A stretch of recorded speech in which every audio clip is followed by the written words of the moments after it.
The last project we looked at was more based on technique, and so hopefully you're kind of evaluating technique side of things. Now for this one, because it's an abstract, um, with this project, I really wanted the kids to focus more on working together, and we spent a lot of time working with critiques and small groups. And so for me, that was half the assignment. Unfortunately, you weren't there for that.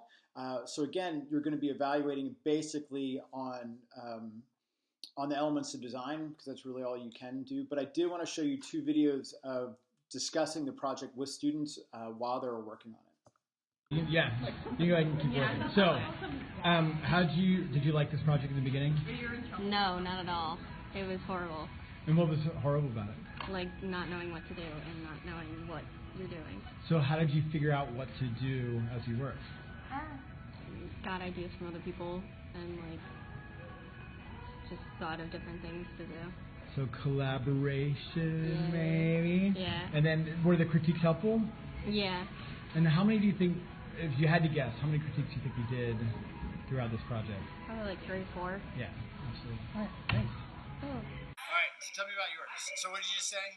I didn't think it would be this good. Like, I started out and I'm like, there's just this line, and I didn't know what to do with it. But the more I worked on it, the more I realized that I could do a lot with those lines I started with. It just took a while to think about how it would all work And out. how did you get over that kind of I initial? just kept drawing lines and shapes until it hit me. So what hit you? Where'd you get your inspiration? Like what stuck? I don't know what stuck. It just kind of happened. Did the critiques help at all? Were they intimidating? How they feel? Well, I felt like talking to some other students that were also struggling with what, we bounced ideas off each other, and that's how I realized, like, I didn't have a lot of geometric shapes, so then I put geometric shapes in, and then some of them maybe didn't have something I had, so then I suggested something I did. Right. So do you feel like you have an argument on the page, or do you feel like you have kind of a nice, settled conversation happening between objects?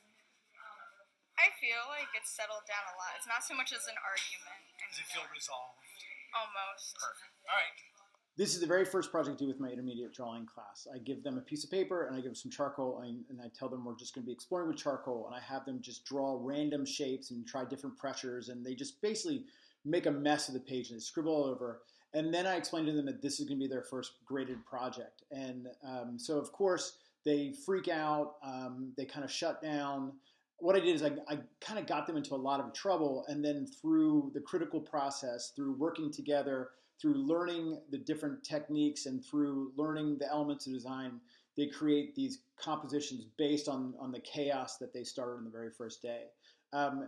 Really the goal of this project is to get them to understand to work together and to kind of team up and exchange ideas, and they all kind of come through it on the other side. In the end, about half of them really still don't like the compositions, but they learn so much throughout the process.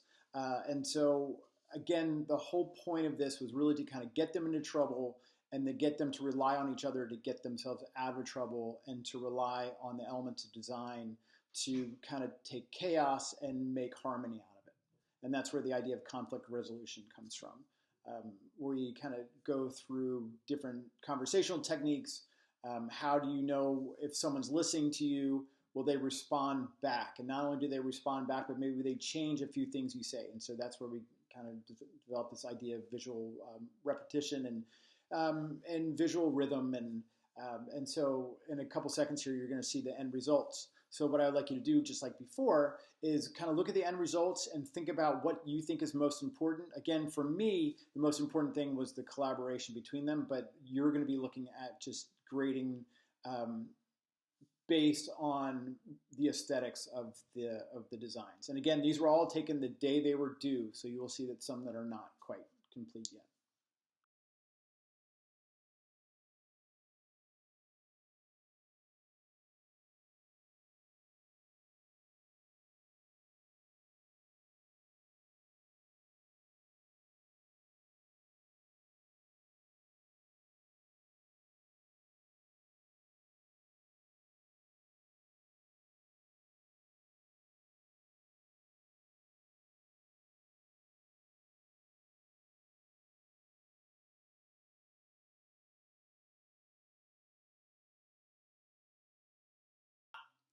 When looking at the samples, you may notice there's tape going around the outside edge, and then on that you'll notice that there's some writing. So every time I had them take notes throughout this process, I had them write it on the tape, so it was right there in front of them. And a lot of that is just the elements of design.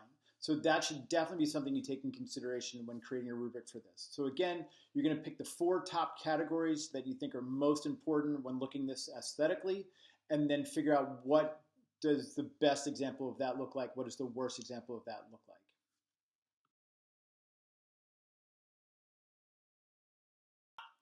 For this last project, I want to give my students a completely conceptual assignment that had nothing to do with aesthetics. And so I just started looking at tools that they use every day, and almost all of them have Instagram accounts. So I thought, well, maybe we'll use their phones and we'll take conceptual photographs that will not be based on aesthetics any way, shape, or form. And then I started thinking about photographers that might be interesting to look at, and Carrie Mae Weems popped in my head right away, especially her museum series. If you're not familiar with it, it's usually Carrie Mae Weems' back is turned towards the camera, and she's taking like a pause, or she's taking a stance in front of a museum, and she's kind of using her body to express how she feels about museums. I'll let you check out the series and see if you can come up with the same conclusions that we did.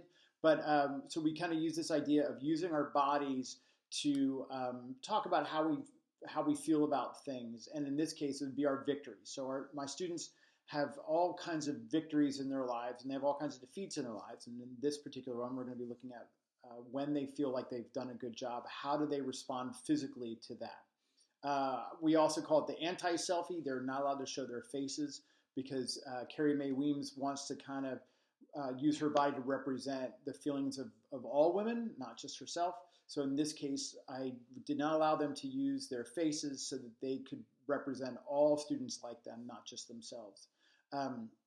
So again, here are the samples. Once you see the samples, think about what do you think is most important? What do you think are the top 4 things are most important about this? And concept should be all the way up at the top. So think about how they approached it conceptually. What does a good job look like? What does a not good job look like?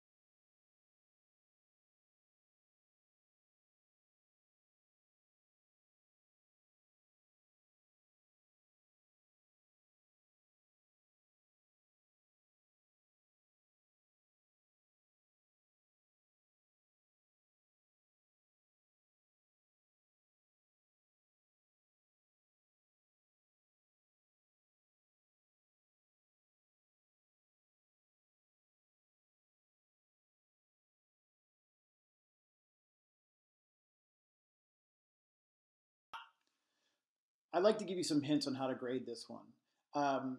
So there were certain things that they were expected to do. They were expected to take a photo of the victory. They were expected to show their physical reaction. And you should also be able to figure out what the victory was by the photograph without any other background information. And so in some of the cases, I know through discussions with the students what they mean, but because they're not there to explain it, and sometimes, when you go to contemporary museums, they don't have the wording that explains it. So the photos should be self-explanatory. In some cases, they're not. And so that's something you should definitely take in consideration.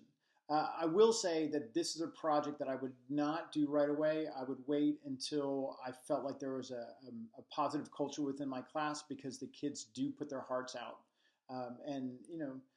It's a hard thing to do. So I really love this project. It is incredibly difficult to evaluate because sometimes they put their hearts out there, but they didn't follow the criteria that I set up.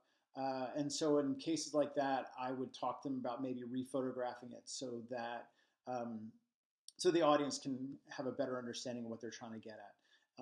And then in cases like that, I also won't take off credit. They attempted it, it didn't work, but since we didn't have a chance to critique together, I often give them a second chance to rephotograph.